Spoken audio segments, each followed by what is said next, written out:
રોકાણના એવા ઘણા રસ્તાઓ છે જે વ્યાજમાંથી કમાણી કરાવે છે, જેમ કે બચત ખાતું, ફિક્સ ડિપોઝિટ, રિકરિંગ ડિપોઝિટ વગેરે. જે રીતે પગાર, પ્રોફેશન અથવા બિઝનેસમાંથી થતી આવક પર ટેક્સ લાગે છે, તેવી જ રીતે વ્યાજની આવક પર પણ ટેક્સ લાગે છે.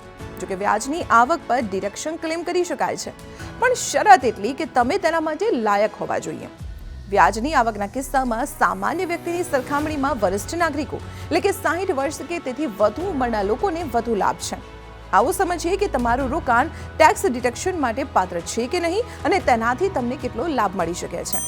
સેવિંગ્સ એકાઉન્ટ એટલે કે બચત ખાતું લગભગ દરેક વ્યક્તિ પાસે હોય છે. ઘણા લોકો પાસે એક કરતાં વધુ સેવિંગ્સ એકાઉન્ટ હોય છે. ખાતા જેટલા વધુ, વ્યાજ પણ તેટલું વધારે. આવી સ્થિતિમાં ટેક્સની જવાબદારી પણ એટલી જ વધી જાય છે. આવકવેરા અધિનિયમની કલમ 80TTA હેઠળ વ્યક્તિ બેંકના બચત ખાતામાં રાખેલા નાણાં પર મેળવેલા વ્યાજ પર ડિડક્શનનો ક્લેમ કરી શકે છે. એક નાણાકીય વર્ષમાં સેવિંગ્સ એકાઉન્ટમાંથી મળેલા 10,000 રૂપિયા સુધીના વ્યાજ પર કર મુક્તિ લઈ શકાય છે. કપાતની આ મર્યાદા દરેક બચત ખાતા માટે અલગ અલગ નથી, પરંતુ તમામ બેંકો અને પોસ્ટ ઓફિસોના બચત ખાતાઓમાંથી મળેલા વ્યાજની રકમના કુલ સરવાળા પર આ લાગુ થાય છે.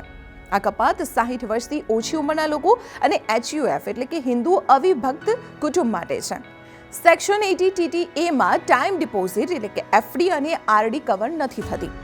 બચત ખાતાનું વ્યાજ 10,000 રૂપિયાથી વધુ હશે તો 10,000થી વધુની રકમ પર ટેક્સ વસૂલાશે.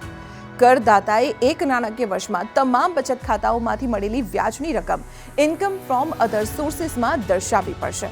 ડિડક્શન બાદ બાકી રહેલી વ્યાજની રકમ તમારી કમાણીમાં ઉમેરવામાં આવશે, જેના પર ટેક્સ સ્લેબ મુજબ ટેક્સ ભરવાનો રહેશે. વરિષ્ઠ નાગરિકો માટે આવકવેરા કાયદામાં એક વિશેષ કલમ 80TTB છે.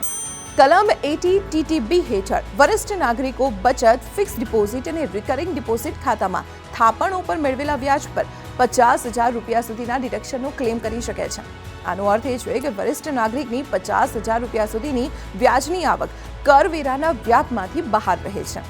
60 વર્ષથી ઓછી ઉંમરના લોકો, હિન્દુ અનડિવાઇડેડ ફેમિલી એટલે કે HUF અને નોન રેસિડેન્ટ ઇન્ડિયન એટલે કે NRI ને સેક્શન 80TTB નો લાભ નથી મળતો. વ્યાજની આવક પર ટેક્સ છૂટનો ફાયદો મેળવવા માટે તમારે આવકવેરા રિટર્ન એટલે કે ITR ફાઇલ કરતી વખતે વ્યાજ વિશે માહિતી આપવી પડશે. તમારે બેંક સ્ટેટમેન્ટ, ઇન્ટરેસ્ટ સર્ટિફિકેટ અને ફોર્મ 26AS દ્વારા વ્યાજની આવકની પુષ્ટિ કરવી જોઈએ. કોઈપણ પ્રકારની વિસંગતતા હોય તો તમારે તરત જ બેંક અથવા આવકવેરા વિભાગની ફીડબેક સિસ્ટમને જાણ કરવી જોઈએ અને તેને સુધારવા માટે કહેવું જોઈએ. જો તમે 60 વર્ષથી ઓછી ઉંમરના વ્યક્તિ છો તો ફિક્સ ડિપોઝિટ એટલે કે FD માંથી મળતું વ્યાજ તમારા માટે સંપૂર્ણપણે ટેક્સેબલ છે. વરિષ્ઠ નાગરિકની જેમ તમે કલમ 80TTB નો લાભ નથી મેળવી શકતા. ઘણા લોકો બેંક ડિપોઝિટમાંથી કમાયેલા વ્યાજની માહિતી ઇન્કમ ટેક્સ રિટર્નમાં ભૂલથી અથવા તો જાણી જોઈને નથી આપતા. તમારે આનાથી બચવું જોઈએ, કારણ કે તમે તેને તમારા રિટર્નમાં દર્શાવો કે ન દર્શાવો, આવકવેરા વિભાગ પાસે તમારી કમાણીની માહિતી હોય જ છે. જાણી જોઈને આવક ન બતાવવી તમને ભારે પડી શકે છે.